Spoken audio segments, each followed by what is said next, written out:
Hello नमस्कार दोस्तों, मैं स्वागत करता हूं अपने प्यारे इस यूट्यूब चैनल पर। आज का paper BSc agriculture second semester वालों के लिए, जिनका पेपर होना है फंडामेंटल्स ऑफ बायोटेक्नोलॉजी। चलिए वीडियो को स्टार्ट करते हैं। दोस्तों हमसे फर्स्ट क्वेश्चन पूछ रहा है, जीव द्रव्य निकालने के लिए सर्वोत्तम ऊतक है? तो दोस्तों इसका ऑप्शन नंबर सी हो जाएगा, पत्ती।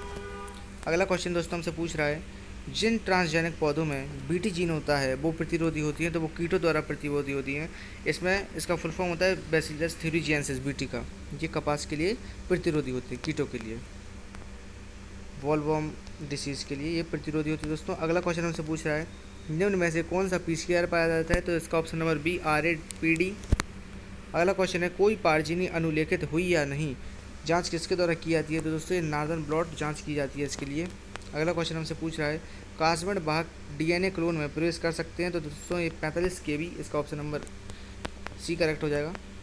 अगला क्वेश्चन हमसे पूछ रहा है, विश्व की प्रमुख पारजीनी फसल है? दोस्तों फर्स्ट नंबर पर आती है जो वो है सोयाबीन, लेकिन ऑप्शन हमारे हम डी के साथ जाएंगे क्योंकि ये हमारा यहाँ पर मक्का दिया हुआ है, तो ये हमारा करेक्ट हो जाएगा।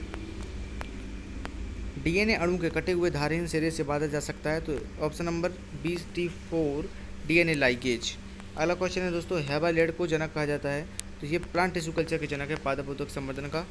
अगला क्वेश्चन हमसे पूछ रहा है, पीसीआर में डीएनए का प्रकृतिकरण किस तापमान में किया जाता है? तो दोस्तों ऑप्शन नंबर ए करेक्ट हो जाएगा, 94 स्टैंडर्ड। दोस्तों ये 3 स्टेप में आपकी जो होती है ये प्रोसेस पीसीआर होती है, और इसका जो फुल फॉर्म होता है पॉलीमरेज चेन रिएक्शन होता है। चलिए आगे बढ़ते हैं। ऑक्सीजन शब्द प्रतिपादित किया था? तो दोस्तों ऑक्सीजन शब्द FW बेंट द्वारा दिया गया था 1928 में। अगला क्वेश्चन हमसे पूछ रहा है, भ्रूण संवर्धन का आविष्कार किसके द्वारा आया था? तो ये हैनिंग द्वारा आया था 1904 में। अगला क्वेश्चन, निम्न में से कौन सा टोटीपोटेंटी है? तो दोस्तों ये निषेचित अंडा फर्टिलाइज्ड एग हो जाएगा, इसका ऑप्शन नंबर डी। फसल सुधार तथा प्रबंधन में निम्न में से वेक्टर का उपयोग किया जाता है? तो दोस्तों एग्रोबैक्टीरियम का ही हम उपयोग करते हैं। निम्नलिखित में से कौन सी कोशिका पूर्ण शक्ति को दर्शाती है? तो दोस्तों इसका ऑप्शन नंबर मेरिस्टेम हो जाएगा, option number B. DNA cloning के लिए निम्नलिखित में से कौन सा आवश्यक नहीं है? तो दोस्तों इसके लिए मैथाइलेज, सॉरी दोस्तों यहाँ पर आपको ये दिख नहीं रहा होगा तो आप यहाँ पर देख लीजिएगा, इंग्लिश में लिखा हुआ है, समझ लीजिएगा। इसका ऑप्शन नंबर सी करेक्ट हो जाएगा। अगला क्वेश्चन हमसे पूछ रहा है, दो अलग अलग स्रोतों से डीएनए खंडों से जोड़ने वाले जीन को कहा जाता है? तो दोस्तों इसका ऑप्शन नंबर सी करेक्ट हो जाएगा, पुनर्योग जीन और संयुक्त जीन, क्योंकि दोनों ही जोड़ते हैं।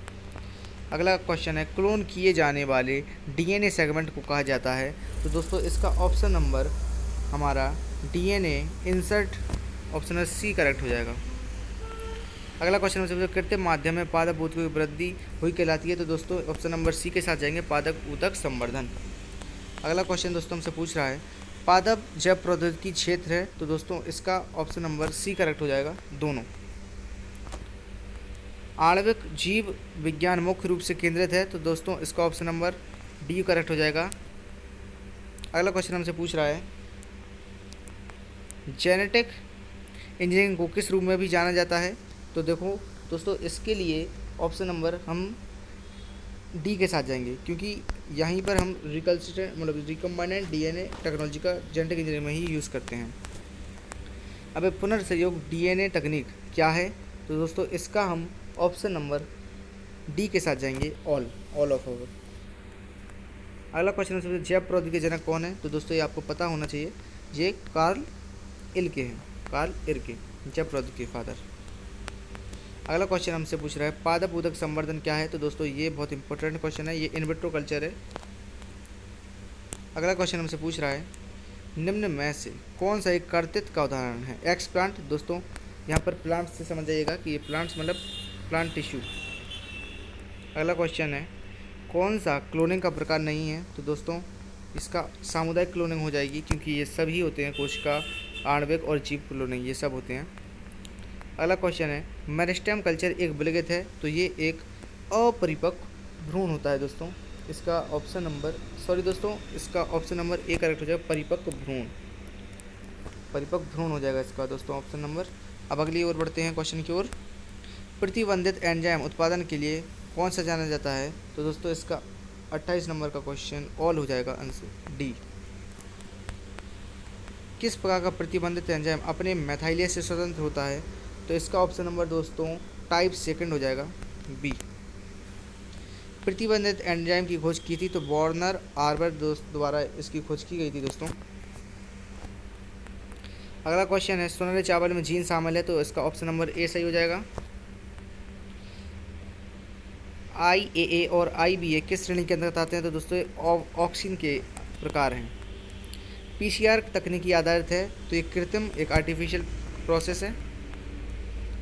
PCR कितने चरण है, मैंने अभी स्टार्टिंग में बताया था आप लोगों को, इसके 3 स्टेप्स होते हैं। अगला क्वेश्चन हमसे पूछ रहा है, PCR मशीन को किस रूप में जाना जाता है तो PCR को हम थर्मल साइक्लर भी कहा जाता है। अगला क्वेश्चन हमसे पूछ रहा है दोस्तों, पॉलीमरेज चेन रिएक्शन की खोज करता है तो इसके खोजकर्ता कैरी मोलिस साहब हैं। अगला क्वेश्चन है, प्लाज्मिड किसके छल्ले होते हैं तो ये DNA के छल्ले होते हैं। कैरी मोलिस एक अमेरिकन वैज्ञानिक थे तो ये बायोकेमिस्ट्री के थे।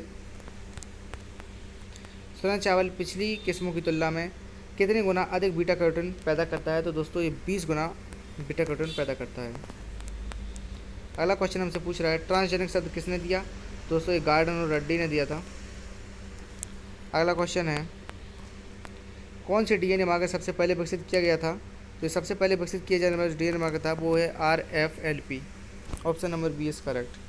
अगला क्वेश्चन है, आणविक मार्कर प्रौद्योगिकी में उपयोग होता है तो ये जीन मैपिंग प्रयोग की जाती है दोस्तों।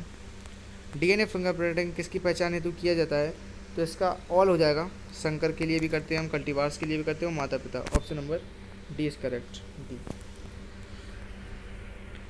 परिवर्तन प्रौद्योगिकी को किस रूप में जाना जाता है तो परिवर्तन प्रौद्योगिकी को हम ऑली में जानते हैं, क्योंकि हम देखिए जीन टेक्नोलॉजी में भी हम चेंजेस लाते हैं, जेनेटिक इंजीनियरिंग में भी चेंजेस लाते हैं और रिकम्बाइंड DNA टेक्नोलॉजी में भी हम चेंजेस लाते हैं।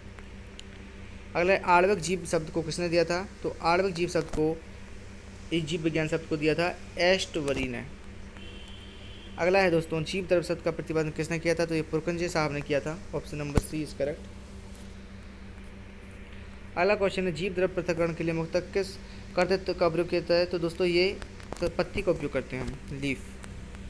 अगला क्वेश्चन है, लंबे समय तक सुरक्षित भंडारण के लिए क्रायोप्रिजर्वेशन का इस्तेमाल किया जाता है तो दोस्तों ये केवल बीज में किया जाता है। और एक क्वेश्चन आप दोस्तों याद रखिएगा कि जो क्रायोप्रिजर्वेशन होता है इसमें हम जो टेम्परेचर -196 डिग्री सेंटीग्रेड रखते हैं, याद रखिएगा दोस्तों, पूछा जा सकता है आपसे। DNA से mRNA बनाने की प्रक्रिया को कहा जाता है तो ये ट्रांसक्रिप्शन प्रोसेस बोलते हैं इसको।